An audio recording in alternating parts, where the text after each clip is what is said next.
Hey, it's Travel Gigolo. This is a review of my experience at Bateleur campsite in the Kruger National Park.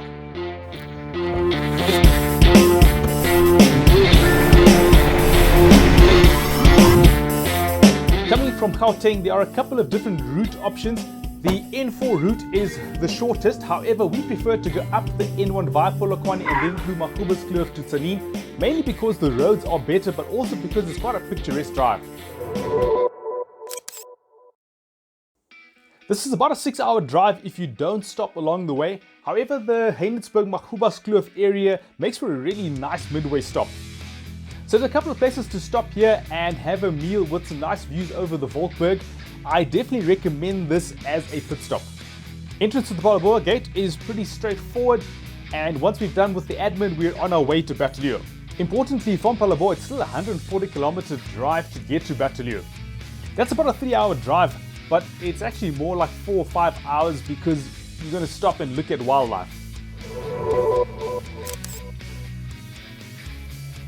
The main reason we've come to Bateleur is it's quite an isolated camp in the Kruger Park, and we haven't really explored this part of the park very much. These units are ideally set up for a family type visit, and we're staying in a 2-bedroom unit. The setup's pretty straightforward, basic, no frills, and I quite like this because coming to the Kruger Park for me is about the park rather than the accommodation. I particularly like it that the kitchen and dining facilities are outside, so that forces you to stay outside of the cottage and be absorbed in the surrounds and being outdoors. The kitchen is equipped with all the basics that you require for self-catering. There's a fridge freezer unit which is essential for storing your drinks and your perishables. There's also a chest fridge, so if you're going to stay at Bateleur for an extended amount of time, then it's really nice to have the chest freezer too. We definitely prefer to braai, and there is a braai stand available, but there's also an electric 2-plate stove which can be quite convenient too. In addition, there's also a microwave, a kettle and a toaster. There's basic cutlery which includes the essential braai tongs, and there's also crockery too. There's of course the kitchen wash basin as well as a nice surface to prepare your food and so on, and in addition to that there's quite a reasonable amount of storage space.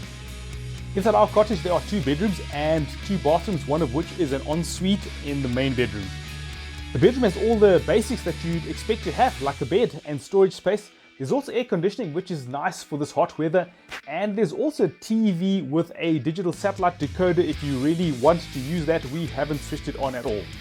Both bathrooms have showers, toilets and wash basins, and the main bathroom has a bath as well.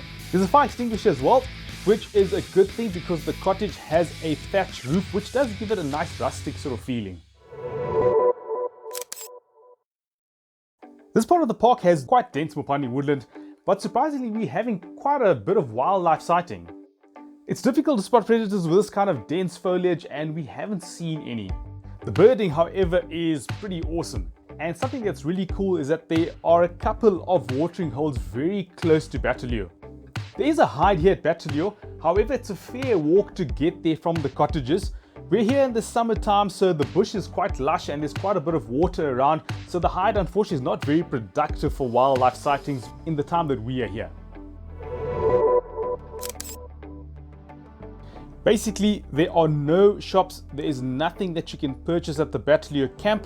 If you want to get stuff, supplies, etc., you've got to bring it with you to start with, but you can drive to Mopani or to Shingwedzi. They're both about a 50-kilometer drive away, and you get some basics at the shops that are there. Although it's all tarred road driving to the Kruger, and it's also tarred road almost all the way to Bateleur, there's about an 18-kilometer section of dirt road once you break off of the main road driving towards the Bateleur camp.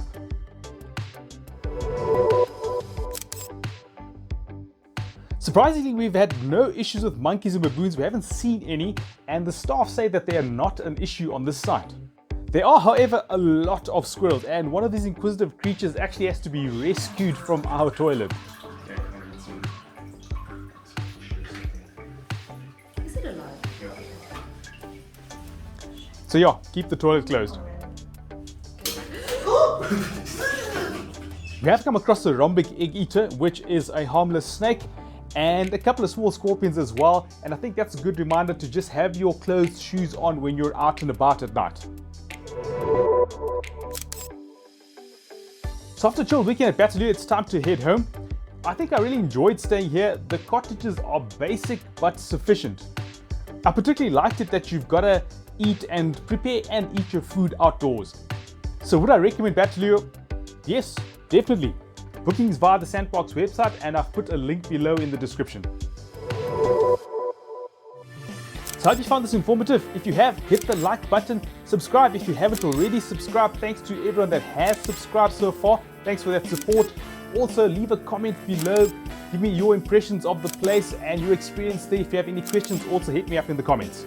So until the next episode, go everywhere, see everything, have a great time.